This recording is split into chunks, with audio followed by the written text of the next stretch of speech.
सो चलो शुरुआत करते हैं इस मल्टीवर्सल सफर की जिसका नाम है व्हाट इफ सीजन 3। सो बस अपने हेडफोन्स लगा लो, फोन साइड में टिका दो और मजा लो इस जर्नी के पहले एपिसोड का जिसका नाम है what if the Hulk fought the mac Avengers. देखो ये बात मुझे पहले से पता है कि ये वीडियो होने वाली है यादगार, क्योंकि मैं बस कोई एक रैंडम ट्रांसलेटर नहीं, मैं द एक्सप्लेनर। तो चलो शुरू करते हैं। स्टोरी की स्टार्ट में हमें 80s के टाइम का एवेंजर्स गो का एक सीन देखने मिलता है जिसमें हल्क गामा पावर से ओवरलोड होके एक हल्क जिला बन चुका था और जिसके सॉल्यूशन में आयरन मैन ने, जो कि अभी अपने एक्चुअल ओरिजिनल 1994 के कार्टून्स की तरह लॉन्ग हेयर में है, सारे एवेंजर्स के लिए जायंट मेका बॉट्स बनाए हैं। सीन शिफ्ट होता है और अगले ही सीन में हमें देखने मिलता है कि ये कार्टून ओरिजिनल टाइमलाइन में प्रेजेंट एक लड़की देख रही थी जिसका शो अचानक से रुक गया था।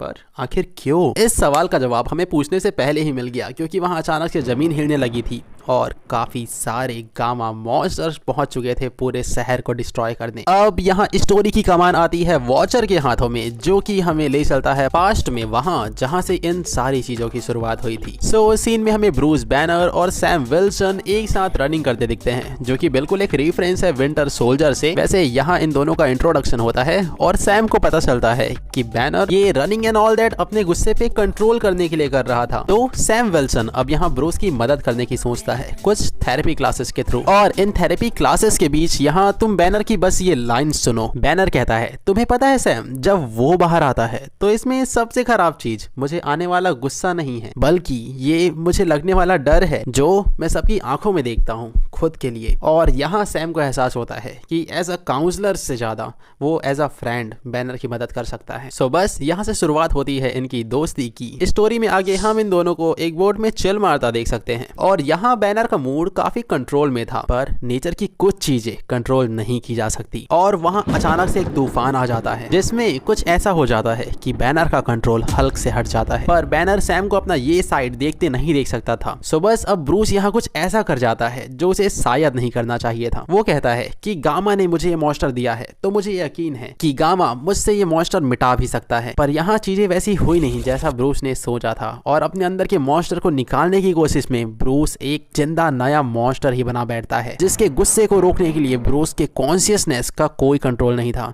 मतलब एक गामा से भरा मॉन्स्टर जिसके गुस्से पे कंट्रोल करने के लिए अब बैनर उसके साथ नहीं, और उसका नाम पड़ता है एपेक्स। वहां से निकलते ही एपेक्स साइज में बड़ा होता जाता है और साथ ही नंबर में भी, क्योंकि उसकी आर्मी के लिए उसकी बॉडी से ही अब और भी गामा मॉन्स्टर निकल रहे थे। अब यहाँ एवेंजर्स को एहसास होता है कि इन बड़े हल्क को हराने के लिए अब उन्हें भी और बड़े हल्क बस्टर चाहिए होंगे। बस अब अर्थ के माइटिएस्ट हीरो लड़ते हैं इन बड़े हल्क मॉन्स्टर से। पर चीजें हमेशा वैसी जाती नहीं जैसा हम सोचते हैं और यहाँ एवेंजर्स को हार का सामना करना पड़ता है। पर उनकी ये सैक्रिफाइस बेकार नहीं जाती और ये फाइट कंटिन्यू करते हैं next generation Avengers. Sam Wilson as a leader इस एवेंजर्स की टीम ने दुनिया के हर एक कोने से खत्म कर दिया था हर एक गामा मॉन्स्टर को, या शायद उन्हें ऐसा लगा कि ये गामा वॉर वो जीत चुके हैं। पर क्या सच में सारे गामा मॉन्स्टर उस टाइम खत्म हो चुके थे? अब सीन शिफ्ट होता है और हमें 10 साल बाद की कहानी पता चलती है, जहां इस बार गामा वॉर के टाइम से 3 गुना ज्यादा काइजू मॉन्स्टर्स का वेव आ रहा था। अब एवेंजर्स इस टॉपिक पे डिस्कस कर ही रहे थे कि कैप्टन रेनबो ब्रूस बैनर को वापस बुलाने का आइडिया देती है, पर यहाँ सैम बिना कुछ सोचे उसे मना कर देता है। अब यहाँ इन्हें आर्टिक में एक लोकेशन का पता चलता है जहाँ से कुछ ऐसे गामा सिग्नल आ रहे थे जो सिर्फ एपेक्स से ही आ सकते थे। बट जब सैम और कैप्टन रेनबो वहाँ पहुँचते हैं तो वहाँ उन्हें कुछ ऐसा देखने मिलता है जो शायद उन्होंने तो नहीं सोचा था। वहाँ गामा मॉन्स्टर्स की पूरी एक आर्मी खड़ी थी जो कि बस अटैक करने के लिए इंतजार कर रही थी एपेक्स के एक सिग्नल का, और यहाँ शायद अब वो सिग्नल उन्हें मिल चुका था। तो ये वॉर अब एपेक्स के साइड से शुरू हो चुकी थी। अब बस यहाँ मोनिका फिर से कैप्टन को बैनर की हेल्प लेने की एडवाइस देती है और कहती है कि कैप्टन, तुम्हारे और बैनर की बात ही बस अब खड़ी है दुनिया को तबाह होने से बचाने के बीच। और यहाँ अच्छी बात ये थी कि मोनिका ने बकी के थ्रू पहले ही बैनर की लोकेशन का पता लगा लिया था। तो बस अब सैम पहुंचता है एक सुनसान एबंडेंट आइलैंड में और उसे यहाँ ब्रूस मिल भी जाता है। पर कुछ ऐसी भी चीजें मिलती है जो उसे पसंद नहीं आती, जैसे कि एक inactive nuclear bomb. Sam banner को पूरी कंडीशन समझाने की कोशिश कर रहा था कि कैसे बिना खुद के गामा बीस्ट के वो एपेक्स को नहीं हरा सकते।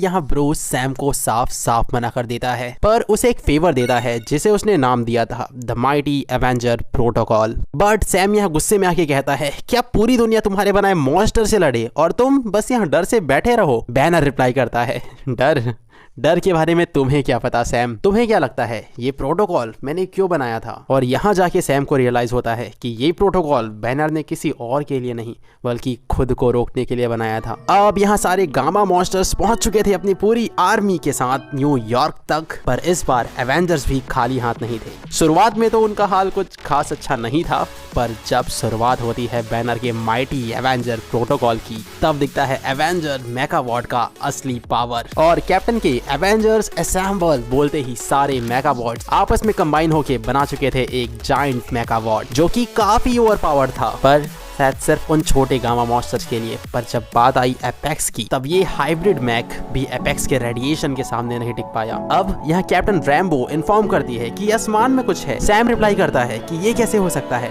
हमारे सारे मेगाबॉट्स तो यहाँ नीचे हैं। हाँ, वो और कोई नहीं बल्कि ब्रूस बैनर था, जो कि सीधा वो न्यूक्लियर बॉम्ब ही उठा लाया था। पर अब यहाँ कुछ ऐसा ट्विस्ट आता है जो वहाँ प्रेजेंट सबके लिए शॉकिंग था। वो न्यूक बैनर एपेक्स के लिए नहीं बल्कि खुद के लिए लाया था। सैम कहता है, ब्रूस ये तुम्हारे लिए बहुत खतरनाक है। बैनर रिप्लाई करता है कि कैप्टन, बहुत समय के बाद ही तो एक ऐसा मोमेंट आया है कि अब मैं डरा हुआ नहीं हूँ। और बैनर उस न्यूक के साथ ही खुद को ब्लास्ट कर लेता है और यहाँ हमें देखने मिलता है एक गामा से ओवरचार्ज्ड हल्क। मतलब अब बात बिल्कुल क्लियर थी, ये फाइट होने वाली थी दो अल्फा मॉन्स्टर्स के बीच। जो आखिरी तक बचा वो ही बनेगा अगला एपेक्स। और यहाँ सारे छोटे मॉन्स्टर्स अब रुक के देख रहे थे कि कौन होने वाला है उनका अगला लीडर। अब फाइट काफी अच्छी चली, पर एक मोमेंट ऐसा आता है जब एपेक्स हल्क पे ओवर पावर्ड होने लगा था। बट उसी वक्त कैप्टन एक मेगाबॉट उठाता है और कर देता है फायर। इस मौके का फायदा उठा के हल्क उड़ता है और यहाँ देखने मिलता है एक गामा चार्ज्ड एटॉमिक ब्रेथ, जिसके रेडिएशन के सामने एपेक्स नहीं टिक पाता। एपेक्स की कहानी तो यहाँ खत्म हुई, पर अब मैटर और खराब हो चुका था, क्योंकि एपेक्स को एब्जॉर्ब करने के बाद हल्क का कंट्रोल खुद पर से हट चुका था। यहाँ एवेंजर्स अब हमला करने ही वाले थे कि कैप्टन उन्हें रोक देता है। रेनबो पूछती है, कैप्टन आप श्योर हैं इस बारे में? सैम रिप्लाई करता है, तुमने सही कहा था मोनिका, अब हमारे और दुनिया के अंत के बीच सिर्फ हमारी बात ही बची है। अब यहाँ सैम के ट्रस्ट के कारण हल्क अपने कॉन्शियसनेस में वापस आता है और सारे गामा मॉन्स्टर्स को लेके चला जाता है वहाँ से। मोनिका कहती है, आई एम सॉरी सैम, मुझे पता है वो तुम्हारा दोस्त था। कैप्टन कहता है, वो अभी भी है। So guys that's it for today. Video अच्छा लगा हो तो लाइक ठोक देना। तुम्हें ये एपिसोड कैसा लगा कमेंट्स में जरूर बताओ। इस वीडियो का कमेंट टारगेट मैंने रखा है 5 कमेंट्स का, तो देखो हो सके तो पूरा कर दो। मिलते हैं नेक्स्ट एपिसोड में, तब तक के लिए ओके बाय।